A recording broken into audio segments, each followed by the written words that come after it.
Nah, setelah diolah di lambung, ya, makanan yang padat tadi yang telah berubah ya, menjadi bentuk bubur, ya, cair, itu akan apa? Dialirkan ke usus halus, ya, melalui katup pirolik, ya, yang ada pada lambung. Usus itu dibagi tiga, ya, ada duodenum, jejunum, dan ileum. Panjang usus totalnya adalah 3 meter lebih kurang, ya. Sedangkan usus duodenum itu ya sekitar 27,5 cm, ya. Nah, ketika mulai memasuki ke usus duodenum, ya, yang tadi makanan yang mengandung asam karena proses dari asam hidroklorat dari lambung itu akan dibasahkan, ya. Akan dibasahkan artinya akan dinormalkan, ya, melalui apa? Melalui enzim yang dikeluarkan dari pankreas. Jadi pankreas itu juga berperan, ya, dalam kerja sistem pencernaan, ya, yaitu banyak memberikan enzim-enzim yang dibutuhkan untuk mencerna. Ya. Nah, dengan seperti itu maka usus duodenum ini akan tercegah dari apa? Dari kerusakan, ya, karena asam lambung dan asam hidroklorat tersebut. Mulai masuk ke usus duodenum dan halus berikutnya jejunum dan ileum, disitulah makanan diolah, ya. Ada 2 selubung dari apa? Dari usus tersebut, yang bagian luar itu adalah yang mencerna, ya, yang mengolah, ya, dengan memeras makanan yang masuk tersebut, ya. Sedangkan yang bagian dalamnya itu adalah yang mendorong, ya, untuk apa? Mengalirnya makanan yang sedang dicerna tersebut, ya, dan sampai dalam bentuk ampas ke usus besar. Ketika masuk ke dalam usus itu, di sana ada kelenjar, ya, di dalam usus halus itu jumlahnya sekitar 2,5 liter, ya. 2,5 liter ini untuk apa? Untuk mencerna makanan, ya, makanan pada usus halus. Selain itu juga dapat bantuan dari apa? Dari hati dan kantung empedu yang mengeluarkan zat-zat, garam empedu dan sebagainya menuju ke usus halus, ya. Lebih kurang sekitar 1,5 liter, ya, zat untuk mencerna makanan tersebut. Dan sisa buangan dari zat yang dari hati dan kantung empedu itu biasanya berwarna apa? Berwarna kuning emasan yang disebut bilirubin.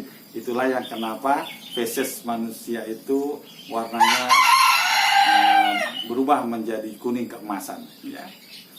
Nah, fungsi dari zat yang diberikan atau yang dikeluarkan oleh hati dan kantung empedu ini adalah untuk apa? Untuk membuang toksin-toksin itu supaya dia akan keluar dari usus halus menuju usus besar, ya, sehingga tidak akan terjadi diserap ke dalam darah, ya. Selain itu juga lemak-lemak jahat dan sebagainya itu juga akan dibuang. Jadi apa? Jadi fungsi dari hati dan kantung empedu ini sangat, ya, diperlukan sekali untuk apa? Untuk pencernaan di usus halus. Nah, setelah dicerna, maka zat-zat yang bergizi yang dibutuhkan itu akan masuk ke dalam darah. Namun jika toksinnya begitu banyak, lemak jahatnya begitu banyak, yang terjadi adalah dia bisa mengikut juga masuk ke dalam darah. Jadi PR berikutnya tubuh kita atau organ tubuh kita di sistem peredaran darah. Ya, jadi setelah dicerna oleh usus halus itu, apa yang dilakukan, ya, yaitu apa? Yaitu diseraplah zat-zat gizi masuk ke dalam darah untuk dialirkan ke sel, ya, yang membuat tubuh kita ini bisa berfungsi. Oke, teman-teman semua, setelah proses pencernaan dan penerapan di usus halus, maka ampas atau sisa-sisanya itu akan dialirkan menuju usus besar. Usus besar ini panjangnya sekitar 1,5 meter, ya, panjangnya, dan usus besar ini dibagi 2, yang pertama atau yang awal ini adalah berfungsi untuk apa? Untuk menyerap kembali cairan dari sisa-sisa proses pencernaan. Cairan ini kembalikan kepada tubuh. Kalau tidak, maka tubuh akan apa? Akan kekurangan cairan. Ini bahaya. Ya. Jadi fungsinya seperti itu. Ya. Dan di usus besar pun ada bakteri-bakteri yang bermanfaat. Sebagaimana di usus halus pun ada bakteri yang bermanfaat yang membantu proses pencernaan. Nah, bakteri-bakteri bermanfaat ini akan mencerna ya sisa-sisa dari apa? Dari makanan setelah proses di usus halus itu menjadi zat yang bermanfaat buat tubuh kita, yaitu vitamin B, vitamin K, dan juga sebagian protein, ya, protein. Nah, hasil cerna sisa-sisa makanan yang ada di usus besar, ya, khususnya protein ini, ya, zat buangannya itu dalam bentuk gas, ya, maupun bau, ya. Jadi wajar kalau apa? Kalau feses itu ada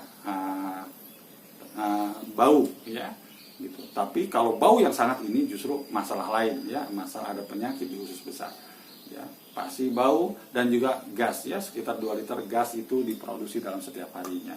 Setelah proses dari tahap pertama usus besar masuk ke usus besar yang berikutnya itu adalah penyimpanan, ya, ampas, ya, ampas dari makanan kita untuk dibuang, ya, melalui anus dalam bentuk feses. Nah, gerakan yang dilakukan oleh usus besar ini adalah disebut dengan gerak peristaltik, jadi meremas-remas untuk mengeluarkan kotoran. Nah, gerakan peristaltik ini dibutuhkan supaya tidak terjadi yang namanya konstipasi, ya, sisa buang air besar, sehingga kotoran itu tersimpan lama di dalam usus besar dan ini akan berbahaya. Ya. Menurut Dr. Bernard Jensen, ya, dikatakan bahwa, ya, hampir 50% penyakit kanker itu muncul karena konstipasi, ya. Dan hampir 50% wanita itu bermasalah dengan konstipasi, ya. Ya, beliau ini adalah ahli diet dan ahli detox, mengungkapkan seperti itu, ya. Jadi, ya, kita harus hindari. Nah, bagaimana supaya tidak terjadi konstipasi? Yang pertama, makanan kita makan adalah makanan yang dibutuhkan oleh tubuh, yaitu yang bergizi dan seimbang. Yang kedua adalah kita banyak minum air, ya, cukupi air dalam minum satu hari yaitu 2 liter air, ya. Dan yang ketiga adalah banyak makan serat, ya. Serat tumbuhan, ya, serat tumbuhan ini penting sekali, ya. Karena apa? Dia akan membantu membersihkan sistem pencernaan khususnya pada usus besar. Kenapa? Karena serat itu adalah jenis karbohidrat yang tidak dicerna atau diserap masuk ke dalam darah. Dia apa? Berfungsi untuk membersihkan dan menormalkan sistem pencernaan kita. Jadi, ya, dengan makan serat, ya, akan terhindar seorang dari yang namanya bahaya konstipasi. Nah, teman-teman semua, itulah merupakan rangkaian dari sistem pencernaan tubuh kita, ya, luar biasa, ya, begitu besarnya pengaruhnya kalau kita jaga, ya, kita berkomunikasi dengan baik, maka dia akan menyehatkan tubuh kita. Tapi kalau kita biarkan dengan memasukkan makanan yang tidak dibutuhkan, bahkan merusak tubuh, dia akan bisa merusak tubuh kita. Karena apa? Karena, ya, kemampuan dari sistem pencernaan itu, ya, mereka punya batas untuk apa? Untuk mencerna dan mensortir, ya, zat-zat yang tidak dibutuhkan, ya, toksin-toksin dan sebagainya. Jadi teman-teman semua, mari kita jaga mesin pencernaan kita, ya, lambung dan yang lainnya, ya, yang disebut dengan sistem pencernaan kita. Ya. Dengan menjaganya, insya Allah bahwa makanan yang kita makan yang bergizi seimbang itu akan masuk ke dalam darah kita sehat dan mengalirkan zat-zat yang dibutuhkan oleh sel sehingga membuat tubuh kita menjadi sehat. Yuk kita hidup sehat sepanjang usia. Terima kasih atas perhatiannya. Selamat siang. Assalamualaikum.